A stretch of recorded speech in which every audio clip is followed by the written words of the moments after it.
Oleh tu na hian durtlang pollution testing center kan omeka an kain line thui thei khop maya tun ma chu he traffic police in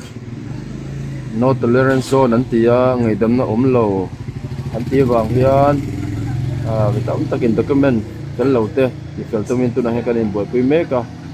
ela hian ni kum lampang kha chuan document ti man hi cheng somrup ania engma ken angai lo ti kha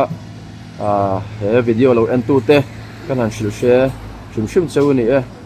jing ta thang so na in line na atui khop maya kana ni kuna hian te san kalpui don vel meka pollution ania chung lampa khuan that lo an endon hi boruak chela ka him theina turani ni ta khian number te oma ani hi zan lampang a hen hong lawa tlai lampang daranga le chan be thenglain hong ani ti kha an setil le ni chu tutlanga omani he mun hi